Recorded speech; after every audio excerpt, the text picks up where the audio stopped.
எந்த நேரமுமே யாரையுமே சிரித்தபடி எதிர்கொள்ளும் தமிழ்நாட்டின் தற்போதைய ஒரே அரசியல் தலைவர் எடப்பாடி பழனிசாமி தான். பத்திரிகையாளர்கள் கண்ணா பின்னா வென்று எழுப்பும் கேள்விகளுக்கு கூட எடப்பாடி பழனிசாமியிடம் இருந்து கோபம் வெளிப்படாது. மிக அருமையாக சிரித்தபடியே பதில் சொல்லிட்டு வருவார். அப்படிப்பட்ட எடப்பாடி பழனிசாமி கடந்த ஒரு வார காலமாக கண் கலங்கியபடி இருந்திருக்காரு. அவரது வேதனை குரல் வெளியே தெரியாது. பரம்பரை எதிரிகளாக இருக்கக்கூடிய திமுகவினர் மட்டுமல்ல, கூட்டணியில் வைத்திருக்கக்கூடிய பாரதிய ஜனதா கட்சியினரும் தனது தலைமையிலான அதிமுகவும் உள்குத்தாட்டம் போடுபவர்களாலும் தேர்தல் வியூகங்களை அமைப்பதிலும் எடப்பாடி பழனிசாமி எல்லையில்லாத துன்பங்களை அனுபவிச்சுட்டு வராரு. செங்கோட்டையன் கடந்த 5ஆம் தேதி மனம் திறந்து பேசியிருக்காரு. ஆனால் அதே போல எடப்பாடி பழனிசாமி மனம் திறந்து பேச முடியாத சூழல்ல இருக்காரு. ஏனென்றால் அவர் இப்போது பதவி வைப்பது இரும்பு பெண்மணியான முன்னாள் முதலமைச்சர் ஜெயலலிதா வகித்த பதவி. எனவே அவர் எப்பேற்பட்ட எதிரிகளையும் துன்பங்களையும் எதிர்கொள்ள வேண்டிய சூழ்நிலையில் இருந்திருக்கிறார். அவரும் மனிதர்தான். அவருக்கு பின்னாலும் வேதனை குரல் இருக்கிறது. முதல் முறையாக அவரது வேதனை குரல் அதிமுகவினருக்கு மட்டுமல்ல, ஒட்டுமொத்த தமிழகத்திற்கும் வெளிச்சம் போட்டு காட்டுகிறது உங்கள் ஜெம் தொலைக்காட்சி. முதற்கட்டமாக முன்னாள் முதலமைச்சர் ஜெயலலிதா போல் எடப்பாடி பழனிசாமி நடந்து கொள்கிறார் என்ற குற்றச்சாட்டு தீயாக பரவி வருகிறது.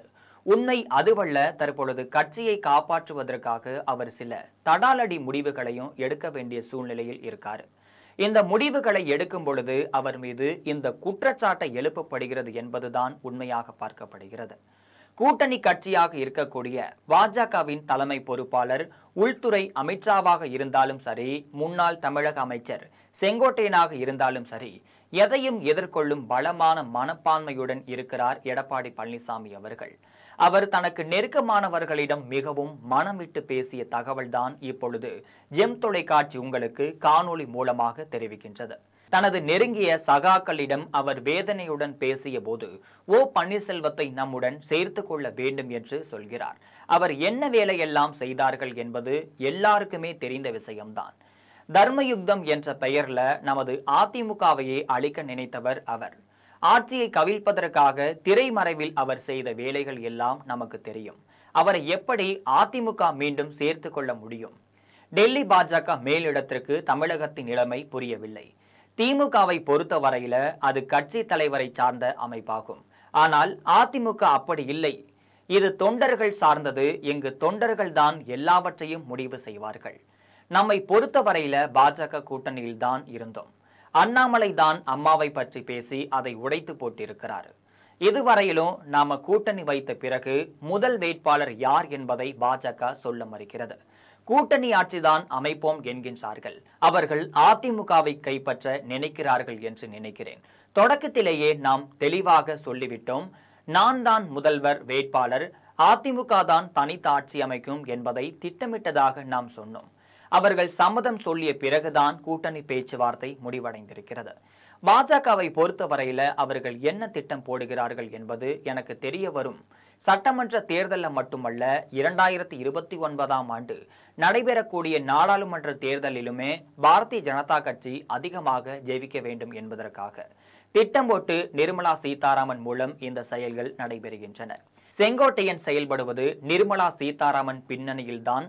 நிர்மலா சீதாராமனுக்கு யாரோ தப்பாக வழிகாட்டுகிறார்கள். விரைவில் அவர் புரிந்து கொள்வார் என்று சொல்லியிருக்காரு. யார் என்ன செய்தாலும் பரவாயில்லை, நாம் மிகவும் பலமாக இருக்க வேண்டும். நமது கட்சியை இப்போது காப்பாற்றியாக வேண்டும். நிச்சயமாக செங்கோட்டையன் பக்கம் எந்த அதிமுக தலைவர்களும் தொண்டர்களும் போக மாட்டார்கள், நம்பிக்கையுடன் இருப்பதாகவும் சொல்லியிருக்காரு.